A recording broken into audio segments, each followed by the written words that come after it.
show at AT&T Stadium in Arlington, Texas, with the Dallas Cowboys. You could argue that for the first time in some time, it is a good time to be America's team.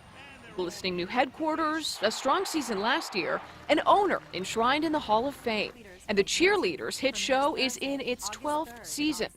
Still, there are memories of when one of the pillars of the franchise was threatened. So these are all from the USO DoD tour. Buried in storage inside a few North Texas homes. And here I am with a major head cop going. This one belongs to Leslie Izell.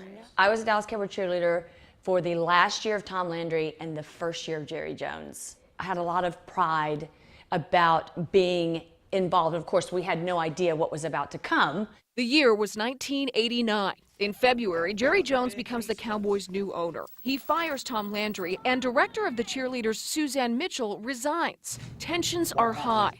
June brings rumors about Jones's plans for changes to the squad. We had no idea what he was about. All we knew is that there was talk about us being in beer commercials and sponsorships, and that our uniform might get skimpier than what it already was, and that we could fraternize with the players. And then that's when we made a stance and decided that we were going to quit. 14 of the veteran cheerleaders quit. The uniform is symbolic of the finest, the best, lady spelled with a capital L, wholesome, clean cut, up front. The organization has changed and it won't ever be the same. The way I feel, that's the way I feel about it. That's a 22-year-old Izell talking to News 8 hours after she and her teammates quit. It quickly became a national story, and as she did network interviews, the country's eyes turned to the team's new owner.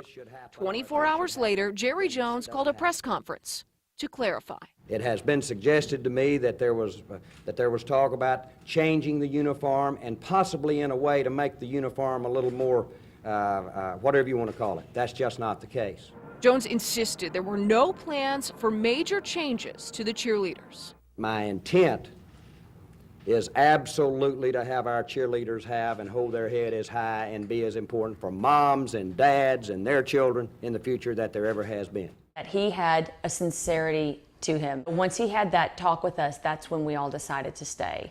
Dion quit, I quit, Judy quit. Nearly 30 years later, the women's complaints are a bit conservative.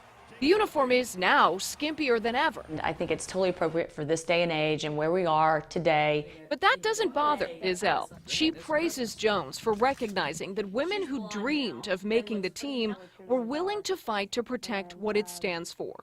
She thinks by listening then, he paved the way for the franchise's success today.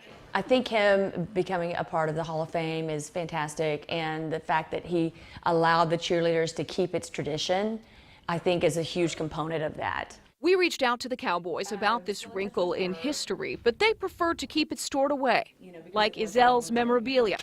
For her, there are no hard feelings, only an appreciation of all it meant to become and return to being a Dallas Cowboys cheerleader.